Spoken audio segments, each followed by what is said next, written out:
Ok, vamos então para o nosso tempo de meditação nas Escrituras, e eu quero começar fazendo uma pergunta para vocês. Eu não sei se, assim como lá na minha casa, na casa de vocês acontece, tem um fenômeno chamado controle remoto. Será que assim como na minha família, lá em casa, nós sofremos com esse problema de controle? Como eu disse, o controle remoto. Na casa de vocês tem alguém que adora ficar com o controle, dominando ali o que vai ser assistido, tendo a certeza de que vai passar o que ele quer, né? Tem alguém que tem essa disposição também? Em casa nós temos um forte candidato lá que quer dominar, quer garantir. Mas só que quando ele impera, ele está lá, aparecem outros, sempre aparecem alguém reclamando também o direito de que eu também quero controlar a TV, eu quero controlar o reino mágico da televisão, quero ter esse poder. E aí nós temos aí uma encrenca grande muitas vezes. Mas lá em casa também nós perdemos o controle. E é sempre naquele momento mais difícil, quando está passando algo que você não quer ver, indesejado, uma cena, você... Cadê o controle? Acontece isso lá na casa de vocês? Quando mais precisa do controle, você perdeu o controle. É impressionante isso, eu espero que isso aconteça, porque em casa... Mas a questão é que o controle remoto passa para nós uma sensação de que estamos no topo, Eu que mando, eu que comando. Eu sou o senhor do que vai ser assistido aqui. E passa essa ideia. Às vezes você fala, mas é um exemplo corriqueiro, é algo bobo, Mas isso expressa muito da nossa natureza como pecadores, como seres humanos. Nós queremos estar no topo, nós queremos governar. Essa é a palavra. Nós queremos administrar tudo e todos. Talvez você fale, mas o controle remoto é um exemplo muito bobo disso. É muito simples. Mas pense nisso a nível pessoal, a sua vida. Quantas vezes você já disse assim, eu não sou escravo de ninguém? Ninguém manda em mim. Eu controlo a minha vida. Agora pensa isso em nível nacional, país. Temos total controle sobre nossas políticas. Temos autonomia, somos um país soberano. Isso está na nossa natureza. Só você ler o hino nacional, Você vê lá esse ímpeto da nação de querer ser grande, de dominar. Não só na nossa, mas em todo o mundo é assim. Pense nisso agora em nível espiritual. Quem é que governa a sua alma? Quem de fato está no controle soberano da sua alma? Como eu disse, de certa forma, essa questão de estar no controle, no comando, mostra o que nós de fato somos, como pecadores caídos. Essa é uma marca da humanidade. A fome, a sede por autoridade, sede de governar, de controlar tudo e todos. A despeito de qualquer coisa, não importa o meio, não importa a maneira, nós queremos ter a última palavra, queremos sair soberanos. Mas graças à misericórdia de Deus, Ele, na sabedoria dEle, Ele nos ensina por meio da Sua palavra, de forma muito clara, de forma visível e audível. Deus, Ele nos ensina, através da palavra e através da história humana. Ele mostra, com o grande poder dele, que de fato é Ele quem manda, é Ele quem governa, é Ele quem controla tudo e todos. Deus faz isso ficar claro na Escritura e na história da humanidade. E pensando nisso, nós vamos começar um estudo no livro de Naum, porque o profeta Naum, o que ele escreveu, a profecia dele trata exatamente disso. Quem é que está no controle? Quem é que governa? Em todo o tempo que nós estudarmos esse livro, nós vamos trabalhar essa pergunta. Quem está no controle? Quem está governando? Naum é um pequeno livro, pequeníssimo, 3 capítulos, e ele vai tratar de uma cidade, de um império, que você já conhece. Quem já ouviu falar de Nínive? Quando você ouve a palavra, a cidade, né, esse nome Nínive, de que outro livro você lembra? Jonas, né? Nós conhecemos muito bem essa história de Jonas. E na história lá no livro de Jonas, qual que era a ênfase? A ênfase lá foi de o que aconteceu com a cidade através da mensagem daquele profeta um tanto quanto rebelde, né? Um profeta que não queria ir, ele fez de tudo para não ir até Nínive, e ele tinha suas razões, mas que não justificavam a aberta desobediência a Deus, e Deus fez ele ir de todo jeito, né? Deus colocou ele do jeito que ele quis lá. Deus pôs Jonas lá. Jonas pregou uma mensagem seca, sem ilustração, sem tese, sem nada, só pregou, só falou: arrependei-vos, porque Nínive vai ser subvertida. E qual foi o resultado dessa mensagem? O texto lá em Jonas vai dizer que a nação se converteu. Os reis, né, o rei rasgou a roupa, se colocou no pó, se vestiu de pano de saco e houve uma conversão, podemos dizer, nacional. O livro de Jonas vai tratar então desse lado positivo.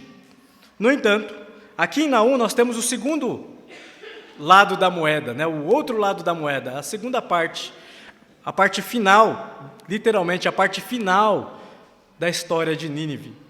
E talvez, não sei se você já leu ou já ouviu, mas espero que durante esse período em que vamos nos debruçar sobre essa história, sobre a profecia de Naum acerca de Nínive. E aqui, Nínive, a capital de um império chamado Assíria. Espero que você possa aprender de uma vez por todas de que quem governa tudo e todos, inclusive a sua vida, nos mínimos detalhes, como nós já lemos hoje, quem governa, quem que cuida, quem que guarda, quem comanda é Deus. Não há outro.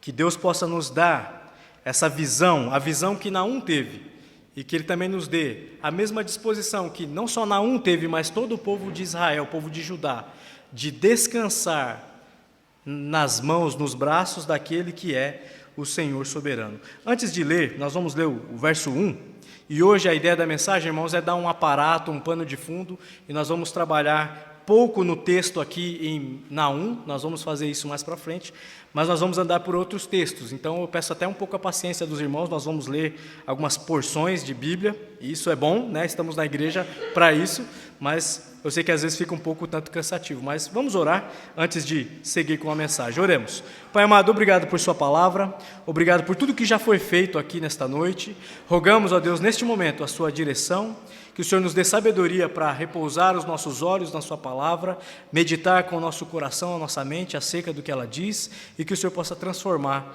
a nossa vida. Nos dê, ó Deus, mais dessa confiança, dessa total dependência em Ti, pois é o que nós te pedimos em nome de Jesus. Amém. Naum, capítulo 1, verso 1, diz lá: sentença contra Nínive, livro da visão de Naum, da cidade de Elcos.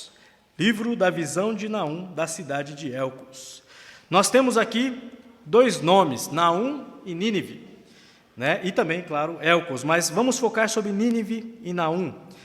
Quem é Nínive?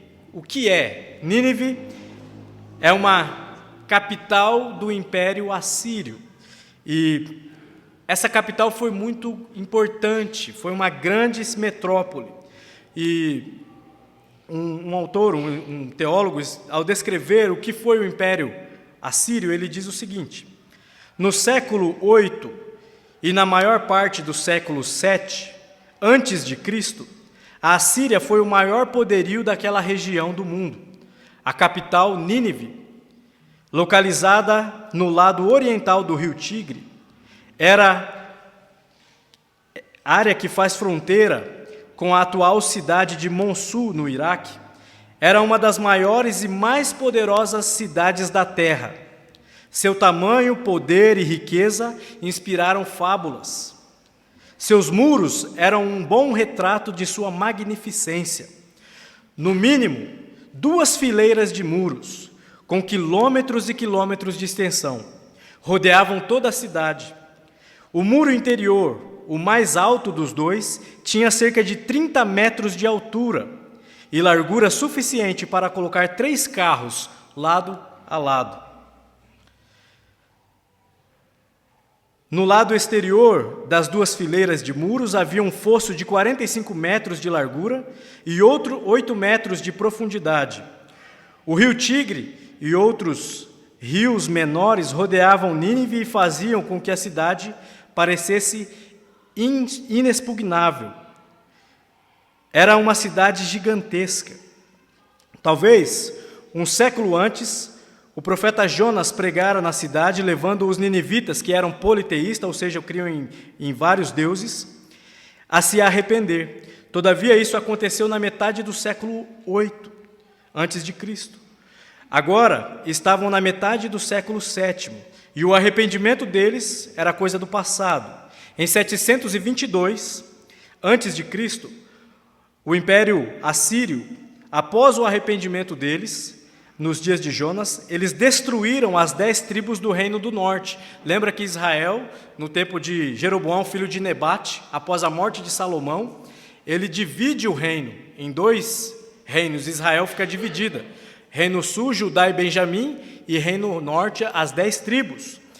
A Síria vem, e depois de várias profecias dadas por Deus, por meio de seus profetas, e cumpre a profecia de Deus que ele puniria o reino do norte, as 10 tribos. Então a Síria vem e após aquele arrependimento, 100 anos ou 120 anos, os escritores colocam aí, os estudiosos, eles então derrubam o reino do norte e levam cativo, espalham, e eles conquistam toda aquela terra e principalmente a Samaria, que é a capital do reino norte.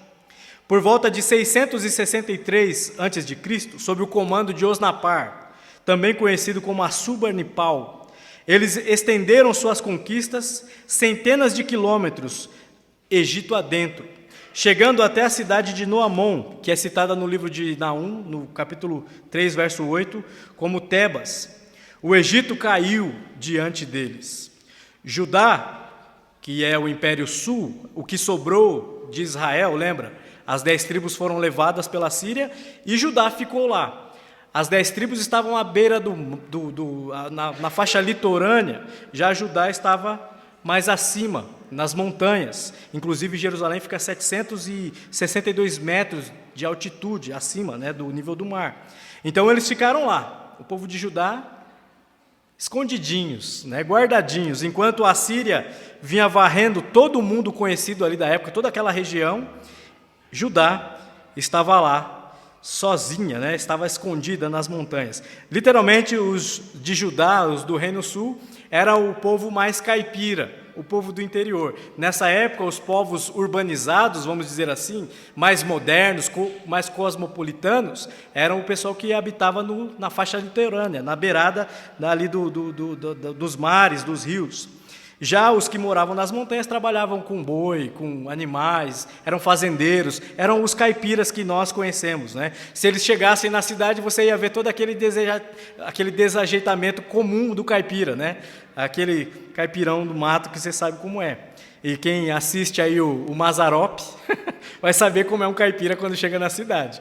Não é sempre daquele jeito, ele exagera, Mas eu lembro quando nós chegamos de Marilândia do Sul, a família vindo para São Paulo, nunca tinha visto asfalto, Era um desajeitamento só. Eu lembro uma vez eu fui trabalhar, acho que eu já comentei com os irmãos, eu comecei a trabalhar com 14 anos e mandaram eu ir no banco Bradesco, em Alphaville.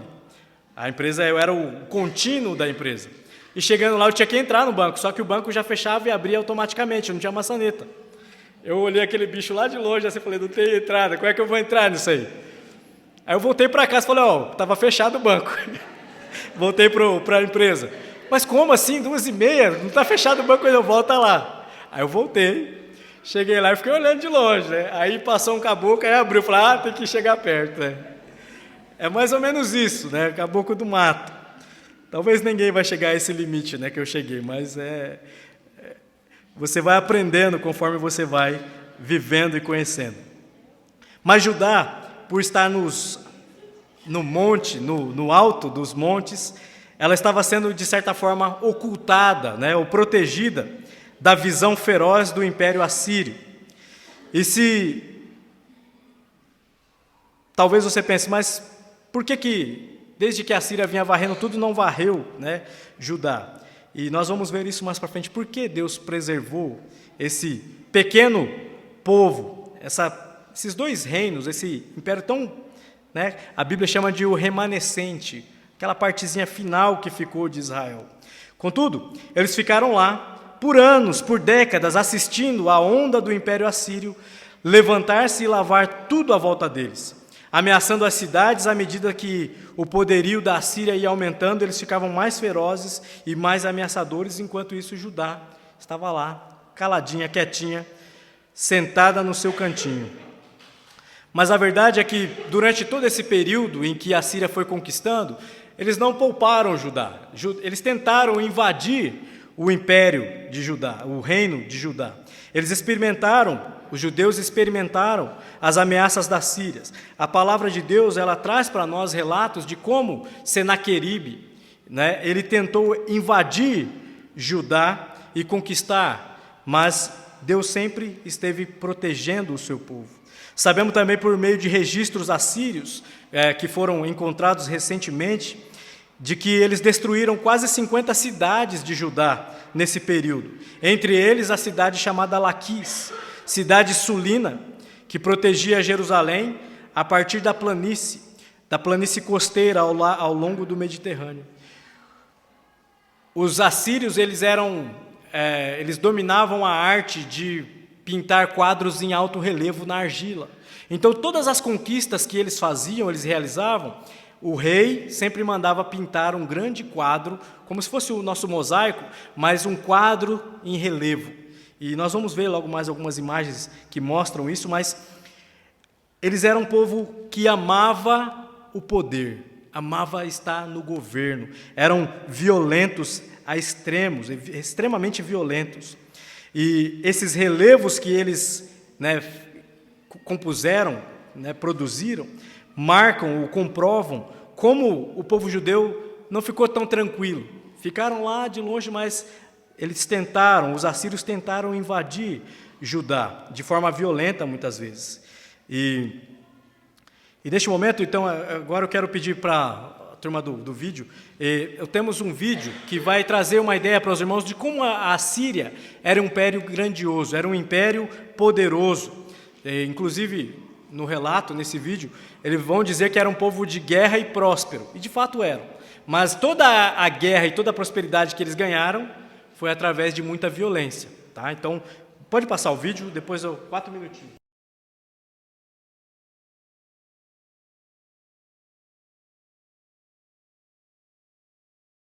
Além das mortes e do terror, o Estado Islâmico também é responsável por uma perda irreparável para a humanidade: a destruição de sítios arqueológicos no Oriente Médio. O fotógrafo brasileiro Gabriel Chaim visitou no Iraque as ruínas onde 3.000 anos atrás viveu um povo próspero e guerreiro, os assírios. Mas a passagem dos terroristas pela região apagou o pouco que restava dessa história.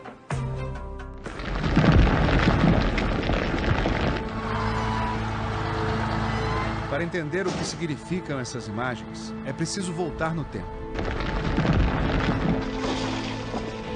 Esse vídeo foi gravado pelos terroristas do Estado Islâmico em junho do ano passado. O local foi cenário de um capítulo importante da história antiga: as ruínas de Nínive, em Mossul. No século 7 a.C., Nínive era a capital de um grande império. Os assírios chegaram a dominar a região onde hoje ficam parte da Turquia, o Líbano, a Síria, o Iraque, a Jordânia, Israel, Palestina, chegando até o Egito. Nínive foi um grande projeto urbanístico. No interior das grandes muralhas havia grandes parques. Há uma desconfiança muito grande, inclusive, de que as histórias posteriores acerca dos jardins suspensos da Babilônia, na verdade, se inspiraram nessa realidade concreta dos grandes jardins de Nínive e dos grandes jardins das cidades assírias. O rei assírio Senaqueribe era fascinado por construções grandiosas e encomendou um palácio que séculos depois seria imaginado assim por um ilustrador inglês. Era o palácio chamado Sem Rival, parece que havia nele 300 cômodos. O palácio, que era feito de tijolos de argila, acabou desaparecendo ao longo dos séculos. O pouco que sobrou é esse tesouro da arte antiga, guardado no Museu Britânico de Londres. Esses painéis de pedra ornavam as paredes do palácio. Eles mostram o rei caçando leões. Os assírios dominavam a escultura em relevo. Repare nos detalhes do leão. O rei segurando arco e flecha. Um trabalho feito no ano 645 a.C. Outra marca da arte assíria são essas figuras, os colossos alados. Touro e homem num corpo só. Eles são colocados normalmente em duplas nas portas das cidades ou nas portas dos palácios. Eles são figuras para afastar o mal. Há cerca de 200 anos, arqueólogos e exploradores tiraram essas peças gigantescas dali e levaram para a Inglaterra. Alguns exemplares ficaram para trás, nas ruínas de Nínive. São eles que aparecem sendo destruídos no vídeo que você viu no início dessa reportagem.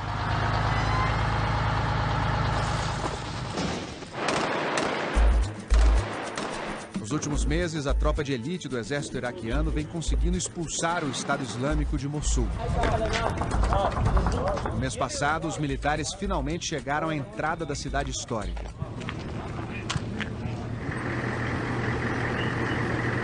O fotógrafo brasileiro Gabriel Chaim acompanhou a operação de inspeção no local.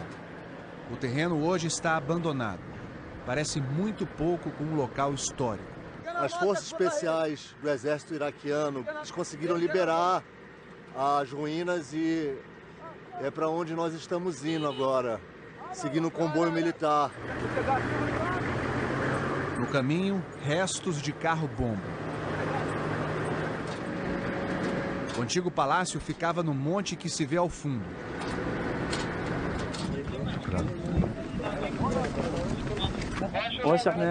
Estamos indo agora para a parte onde ficava o antigo Palácio do Rei.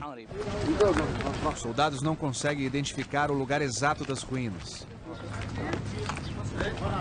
O morador se aproxima e oferece ajuda. O palácio ficava aqui? Para lá, mas não sobrou nada. O homem aponta para outro lado. Ali ficava o portão Mashk, mas acabaram com tudo. O homem se refere a um dos portões da cidade antiga que até bem pouco tempo atrás estava de pé. Veja como ele era antes e o que sobrou depois da destruição. Os colossos que foram arrasados pelo Estado Islâmico no ano passado ficavam nesse outro portão que o governo iraquiano tinha restaurado na década de 50. Um militar pede para o homem guiar o grupo até as ruínas. Outro soldado que vem atrás desconfia. Os terroristas ainda estão em bairros próximos. Morteiros são ouvidos à distância.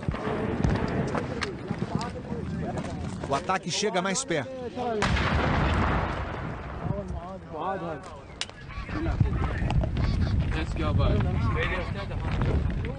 No caminho de volta, os soldados passam por parte da muralha que cercava essa área histórica.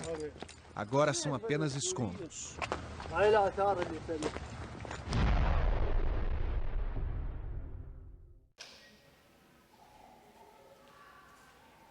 Ok, esse é para te dar uma ideia de como era esse povo assírio.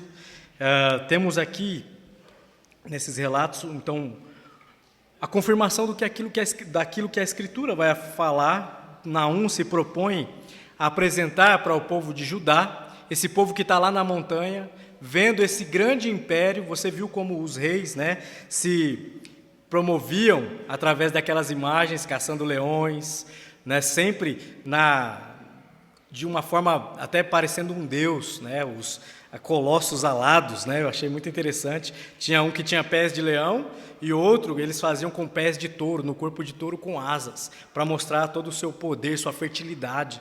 Então eram homens muito que tinham prazer no poder, mas esse poder não era um poder que eles conquistavam de maneira pacífica. Eles amavam a violência. Você vê como eles tratam os leões ali, não é? Os leões sendo caçados. E é assim que eles tratavam os seus inimigos, as vítimas da guerra. Quando eles chegavam para guerrear, eles não tinham pena, eles dizimavam tudo. E Deus foi poupando Judá desse terrível inimigo. Mas como eu disse, a Assíria, ela não poupou totalmente Judá. Eles tentaram investir. Senaqueribe, por diversas vezes, no período de Ezequias, tentou entrar em Judá. E eu quero ler com os irmãos 2 Reis, capítulo 18. Aqui nós temos um relato acerca de uma das tentativas, de uma das investidas de Senaqueribe, o rei da Síria, para derrubar Judá, o reino sul de Israel. 2 Reis, capítulo 18.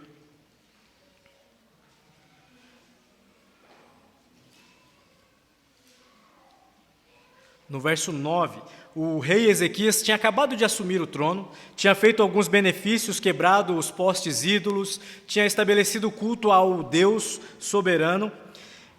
E no verso 9, veja o que acontece. E no 4º ano do reinado de Ezequias, que era rei, que era o 7º ano do reinado de Oséias, filho de Elá, rei de Israel, Salmaneser, rei da Síria, atacou a cidade de Samaria e cercou.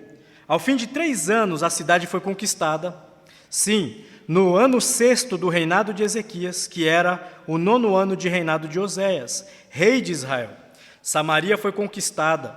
O rei da Síria levou os israelitas para a Síria e os fez habitar em Alá, junto a Abor, o rio de Gozã, e nas cidades dos Medos.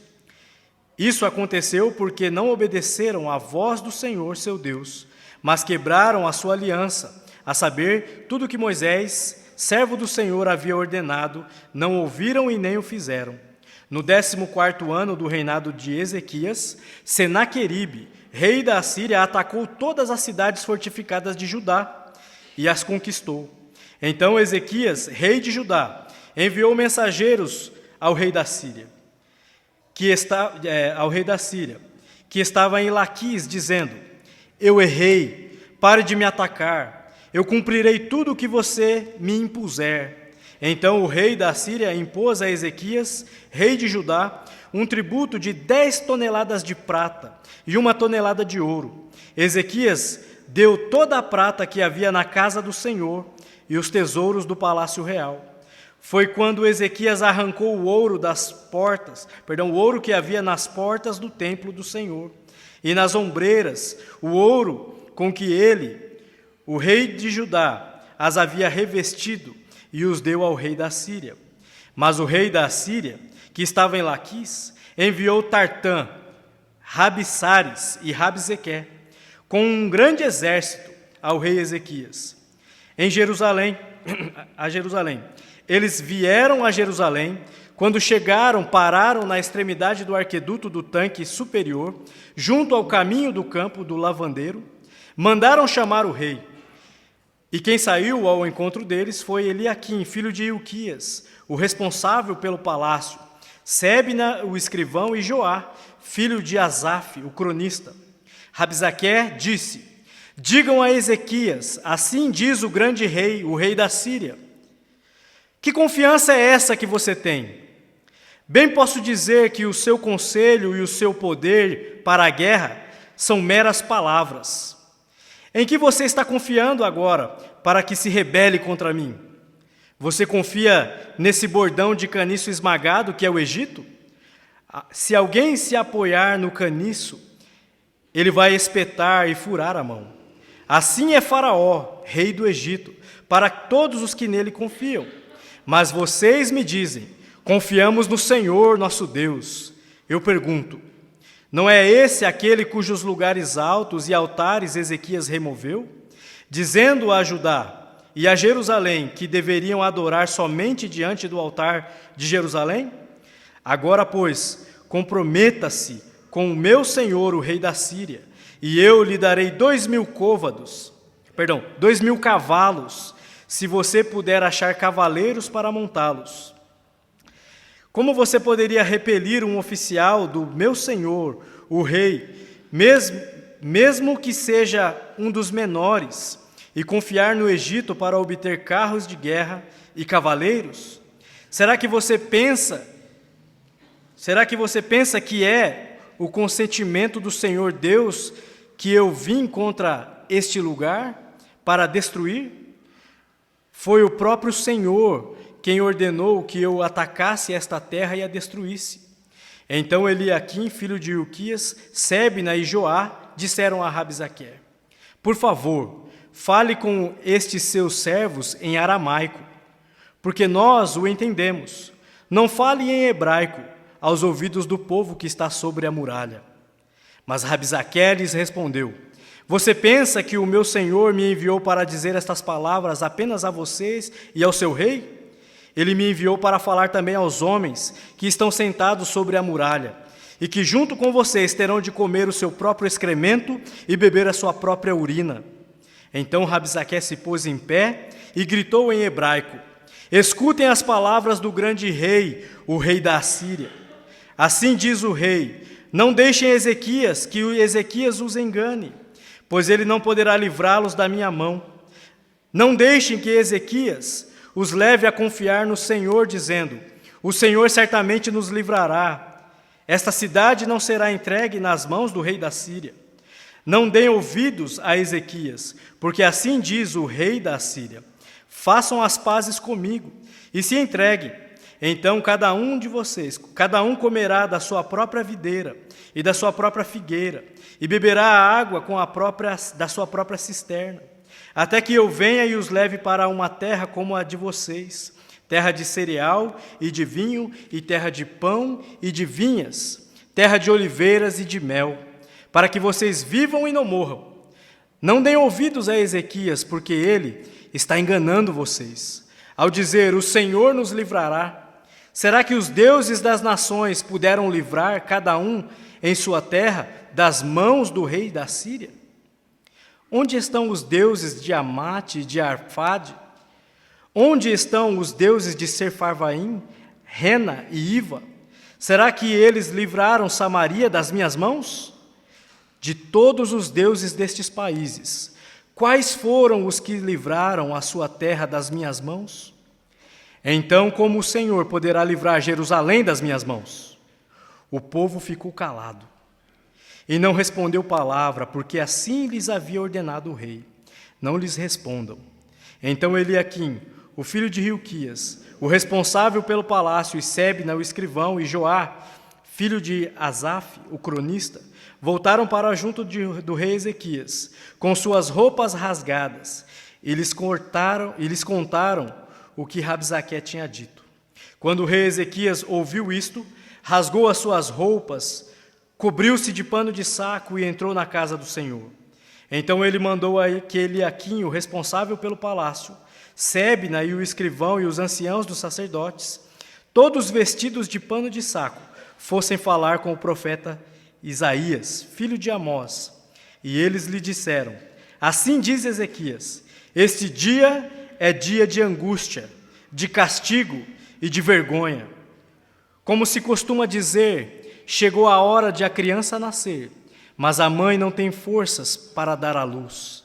É bem possível que o Senhor, seu Deus, tenha ouvido todas as palavras de Rabsaque, e que o rei da Assíria, seu senhor, enviou para afrontar o Deus vivo, e repreenda as palavras que ouviu.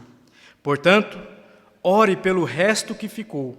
Os servos do rei Ezequias foram falar com Isaías, e que lhes disse: digam ao rei o seguinte: assim diz o Senhor, não tenha medo por causa das palavras que você ouviu, com as quais os servos do rei da Síria blasfemaram contra mim. Eis que porei nele um espírito, e ele, ao ouvir certo rumor, voltará para a sua terra, e lá farei com que ele seja morto à espada. Rabsaque voltou e encontrou o rei da Síria lutando contra Libna, pois tinha ouvido que o rei já se havia retirado de Laquis. Quando o rei ouviu dizer que Tirarca, o rei da Etiópia, havia saído para guerrear contra ele, mandou de novo mensageiros a Ezequias, com esta missão: digam a Ezequias, rei de Judá, não deixe que o seu Deus, em quem você confia, o engane ao dizer: Jerusalém não será entregue nas mãos do rei da Síria. Você já ouviu o que os reis da Síria fizeram com todas as terras? Como as destruíram totalmente? E você pensa que poderá escapar? Será que os deuses das nações livraram os povos que os meus pais destruíram? Gozã, Harã e Rezefe, e os filhos de Éden, que estavam em Telassar? Onde está o rei de Amate, o rei de Arpade, e o rei da cidade de Serfarvaim, de Rena e de Iva? Ezequias recebeu a carta na mão dos mensageiros e leu. Então Ezequias subiu à casa do Senhor, estendeu a carta diante do Senhor, e Ezequias orou, dizendo ao Senhor: Ó Senhor, Deus de Israel, que estás entronizado acima dos querubins, somente Tu és o Deus de todos os reinos da terra. Tu fizestes os céus e a terra. Inclina, ó Senhor, os teus ouvidos e ouve. Abre, Senhor, os olhos e vê. Ouve as palavras de Senaqueribe, as quais ele enviou para afrontar o Deus vivo. É verdade, Senhor, que os reis da Síria assolaram todas as nações e suas terras, e lançaram fogo aos deuses deles, porque não eram deuses, mas objetos de madeira e de pedra, feitos por mãos humanas. Por isso as destruíram. Agora, ó Senhor, nosso Deus, livra-nos das mãos dele, para que todos os reinos da terra saibam que só Tu, ó Senhor, és Deus.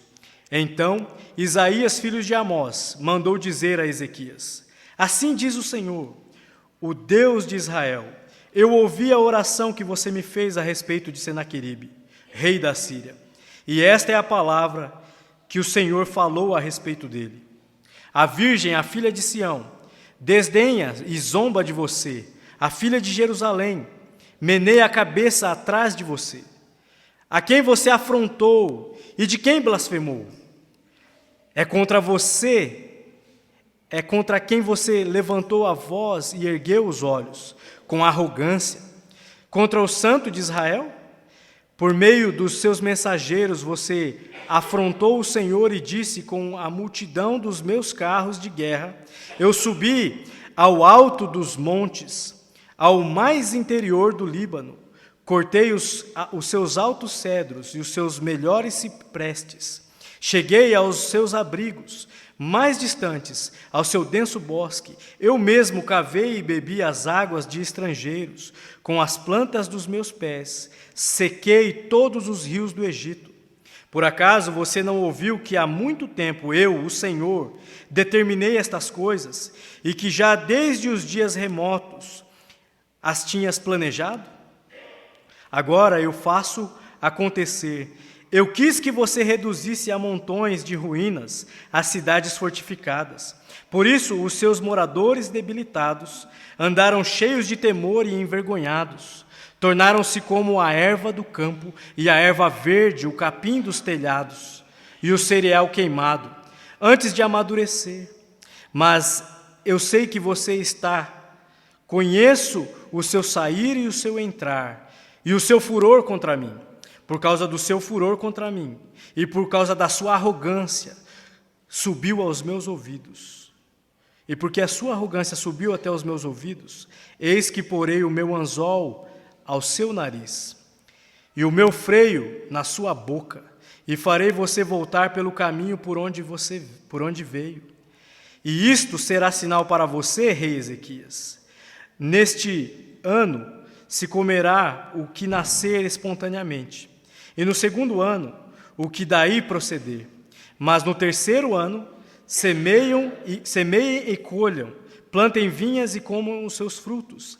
Aquele que da casa de Judá, que escaparam e ficaram como remanescentes, tornarão a lançar raízes e dar frutos. Porque de Jerusalém sairá um remanescente, e do monte Sião o que escapou. O zelo do Senhor fará isto. Portanto, assim diz o Senhor a respeito do rei da Síria: ele não entrará na cidade, nem lançará nela flecha alguma, não virá diante dela com escudo, nem construirá rampas de ataque contra ela. Pelo caminho por onde vier, por esse voltará. Mas nesta cidade não entrará, diz o Senhor, porque eu defenderei esta cidade, para livrar por amor de mim e por amor do meu servo Davi. Nós temos aqui, irmãos, então, esse relato de como esse povo assírio era um povo tão terrível, tão orgulhoso, rabugento até certo ponto. Eles queriam porque queriam eliminar tudo e todos e ter o controle. Você vê nas falas de Senaqueribe como ele queria ter a mão sobre tudo, né? Ele fala, acaso o seu Deus vai poupar vocês das minhas mãos? Ele queria ter o controle, mas o problema é que ele não tem o controle, ele é controlado pelo próprio Deus. No nosso texto nós vimos como o próprio Deus diz, eu levantei você, eu quis que você fizesse isso, mas você não vai entrar na terra de Judá, você não vai entrar no reino onde o rei Ezequias estava comandando. Deus iria preservar Israel, e eu fiquei me perguntando, irmãos, durante esses dias, por quê? Por que Deus permitiu que as 10 tribos fossem levadas, o reino norte, mas o reino sul, depois de todo o Império Assírio fazer tanto trabalho, né, sair de lá de Nínive, ir até o Egito, entrar no Egito e voltar lambendo tudo, Judá, na montanha, protegidinha? Nosso texto aqui respondeu para nós, porque de Judá vai vir um remanescente. Deus, por sua própria graça, por sua vontade, não pela, vamos dizer assim, pela capacidade ou pela disposição dos judeus, não pelo mérito, não pelas boas obras que eles realizavam, não realmente pelo mérito, mas pela graça unilateral, pelo amor unilateral do próprio Deus. Ele prometeu que ele traria um remanescente para Davi, alguém que reinaria justamente para sempre. Por isso ele preserva Judá, porque é daí que vem o nosso Senhor Jesus Cristo. Poderíamos, né, Deus poderia ter permitido, teria outras formas mas ele preservou. E nós vemos aqui a forma como Ezequias demonstra também a sua fidelidade, a sua visão, como ele conseguia enxergar quem é de fato que comanda os governos, quem é que comanda os impérios. Apesar de ele ser um rei, ele reconhece que é Deus que está no controle. Ele está ali como um mero instrumento nas mãos desse Deus, e ele suplica, no dia da angústia, ao único que pode auxiliá-lo. Portanto, nós temos nas falas de Senaqueribe, nós temos a disposição de como era um ninivita, como era um assírio. Era alguém realmente faminto por poder. Eles eram sanguinários, violentos. E o texto deixa claro que por vezes ele atacou Judá, mas não conseguiu penetrar. E Deus fez essa promessa por meio de Isaías, ele apresenta para Ezequias: ele não vai entrar, nenhuma flecha vai ser tacada para dentro de Judá, não vai entrar. E volta comigo para o livro de Naum. O livro de Naum é o cumprimento literal desta promessa. Deus, através do profeta Naum, apresenta quais planos ele tem para a Síria. Ele apresenta, depois de enviar Jonas, de Jonas pregar o evangelho lá, pregar o arrependimento para eles. Eles creem, 100 anos mais tarde, eles já se desviam daquele arrependimento. Uma geração mais tarde, e eles já estão longe de novo de Deus, e eles estão com aquela fome de poder, com toda a sua violência. Esse império, irmãos, durou 3.000 anos. Os estudiosos dizem entre 3 e 5.000 anos de vida, e vivendo e conquistando, e cada vez mais aperfeiçoando-se na guerra. Mas quando chega aqui em Naum, o Senhor diz as seguintes palavras. Ele diz, verso 7, o Senhor é bom e é fortaleza no dia da angústia. O Senhor é bom, lembra que Ezequias falou? Esse é um dia de angústia e de vergonha. E ele clamou ao Senhor. O Senhor é bom e é fortaleza no dia da angústia. E conhece os que nele se refugiam. Verso 8. Mas, com inundação transbordante, acabará de uma vez com esse lugar, com o lugar dessa cidade. Com trevas, o Senhor perseguirá os seus inimigos. Só para você ter um teorzinho, um saborzinho do que vai vir depois. Chega em sua casa, esse é um livro pequeno, não é à toa que ele é chamado de profeta menor. São 3 capítulos, 47 versículos. Senta lá com a sua família, leia, medite. A síntese da mensagem de Naum pode ser reproduzida da seguinte frase: a terrível queda de Nínive, que é o que Naum vai apresentar, e a restauração misericordiosa de Judá, do Reino Sul, revelam a soberania de Deus na história. Quem é que está com o controle? Quem é que comanda? Quem é que governa tudo e todos? É o Senhor Deus, Ele é o Deus da história. E na sua retidão, Ele julga os ímpios, os violentos. Ele julga com retidão, com justiça. E tanto sua soberania na história e a sua retidão em julgar são razões para os que confiam nele ter esperança. São razões para nós confiarmos nele no dia da angústia. Eu não sei exatamente como está a sua vida neste momento. Talvez neste momento você está com o controle na mão, ou você acha que está. Está tudo bem, está tudo dando fruto. Está tudo vindo de vento em polpa. Saúde boa, negócios indo bem, família. Você talvez esteja nesse cenário. Isso é bom. Mas isso pode trazer esse engodo, essa fantasia de que tá bom porque eu estou no comando. Se essa é a sua situação, examine a sua vida, examine a sua alma. Examine se de fato você não está com esse sentimentinho, né? Esse orgulhozinho lá no fundo. Eu estou no comando. Se esse é seu caso, se isso encaixa na sua descrição, está tudo indo bem, você acha que está no comando, você deve parar, deve examinar. Você realmente acha que está no comando, no controle do seu mundinho? Será que é você que controla tudo? Talvez você não está nesse cenário, você se encontra em outro cenário. Você talvez está enfrentando um inimigo igual ou até mesmo pior que um império assírio. Talvez um inimigo feroz que tem te humilhado, tem te ameaçado, tem te deixado viver um dia de angústia. Talvez este é o seu cenário. Talvez você está sofrendo com a inflação, né? Quem não está, né? A inflação, um inimigo terrível. Sua saúde talvez não está nada legal. Seu casamento talvez vai de mal a pior. Você já não sabe mais o que fazer para apaziguar e desfrutar de um belo relacionamento para a glória de Deus. Com o problema do casamento, vem outro problema, os filhos. Talvez os seus filhos já estão escapando do seu controle. Aquele controle, né, que a gente acha que tem. Não importa qual é a sua situação, o seu inimigo atual. Eu convido você a adentrar nestas páginas, 3 capítulos, 47 versículos, a estudar, a meditar sobre a história do povo assírio.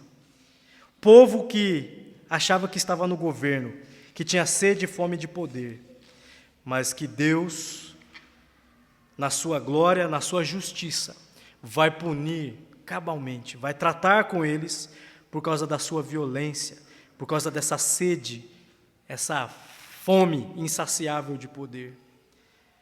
A poderosa mão de Deus é quem está no controle de tudo. E ao meditar e ao estudar nesse livro, nessa série, espero que todos nós possamos desfrutar da mesma convicção que Naum e que Ezequias tiveram. A convicção de que Deus, Ele é fortaleza no dia da angústia. Não importa qual é o inimigo, não importa qual é a circunstância, boa ou ruim, Deus é quem comanda tudo e todos, e Ele conhece os que nele se refugiam. Já na contramão, aqueles que se mantêm rebeldes contra Ele, aqueles que preferem ser inimigos de Deus, Ele vai persegui-los, a palavra de Deus diz, como uma inundação transbordante, acabará de uma vez com o lugar dessa cidade. Com trevas o Senhor perseguirá os seus inimigos. Você quer ser inimigo de Deus? Talvez você está aqui hoje à noite e você pensa, eu é que comando. Você tem vivido a sua vida do seu jeito e jamais tem se submetido ao Senhor ou buscado direção na palavra dele. Não se engane. Tempos bons podem anestesiar o nosso coração. Está tudo tranquilo. Mas o dia da angústia chega. O dia em que você vai ter que prestar contas acerca da sua vida para este justo juiz vai chegar. E esse dia será um dia de angústia. Para que não seja um dia de angústia, para que você não tenha que encarar esse Deus todo-poderoso, você precisa se achegar a Ele. A palavra dele, Ele envia a sua graça e a sua misericórdia. Ele preservou Judá para que por meio daquela nação, o nosso Senhor Jesus Cristo viesse futuramente. E Ele veio 2000 anos atrás. E a palavra de Deus diz que Ele venceu o nosso maior inimigo, que é o pecado. O castigo que nos traz a paz, a Bíblia diz, estava sobre Ele. O nosso Rei, o nosso Salvador, o nosso Libertador. E você só vai poder encarar Deus se você estiver debaixo,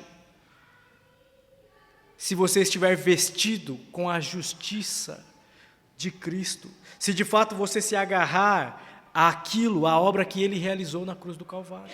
Se você ainda não descansou em Cristo, não se arrependeu dos seus pecados, você precisa fazer isso imediatamente. É urgente, porque as palavras de Deus, como nós vimos os relatos de como está, do que era a Síria. A Síria acabou, passou, virou poeira. Deus disse que ia fazer, e a palavra dele foi cumprida. Deus tem dito na sua palavra, aquele que se mantém rebelde contra o Filho, não verá a vida. Não verá a vida, você vai morrer eternamente, vai provar do castigo eterno. Você vai ficar esperando esse terrível dia chegar? Creia, se submeta hoje. O mais interessante sobre tudo isso é que no século XIX, até o século XIX, o Império Assírio era tido como uma lenda, um mito, um erro das Escrituras. E por isso os críticos, os teóricos, céticos, incrédulos, diziam que a Bíblia era um livro que se podia jogar fora, porque continha erros. Esse império nem mesmo existia. Mas, como nós vimos, as ruínas do Império Assírio foram encontradas. E os nomes dos reis, como a Bíblia descreve, estavam todos lá preservados nas obras, nas esculturas, no que sobrou da Síria. Então, a palavra de Deus, ela se cumpre. Não duvide do que Deus diz em sua palavra. Creia, submeta-se. Não importa qual é o inimigo. Lembre-se, você que já creu, Cristo venceu o nosso maior inimigo. Ele nos sustenta, Ele é fortaleza no dia da angústia. Que você possa estudar o livro de Naum e ter a mesma convicção que ele teve, que Ezequias teve, de ver esse Senhor Todo-Poderoso com a mão no governo de tudo, da história da humanidade. Não se desespere diante das circunstâncias difíceis que já estão aí e outras que vão chegar, mas descanse na soberania de Deus, na poderosa, na potente mão de Deus, porque é Ele quem governa tudo e todos. Não é você que está no controle, não é um partido político, não é um país, uma nação, não era a Síria, é Deus. Portanto, aprenda a descansar no Senhor. Se você está aqui e ainda não creu, creia, submeta-se. E como igreja, que nós possamos ter essa visão bem clara. E tudo que nós venhamos a fazer e realizar deve ser para a glória desse que tem reinado soberanamente, absolutamente em tudo. Portanto, não duvide dele. Em momentos difíceis, ele é o seu refúgio no dia da angústia. Vá para ele, dependa dele. Não descanse sem estar na presença de Deus.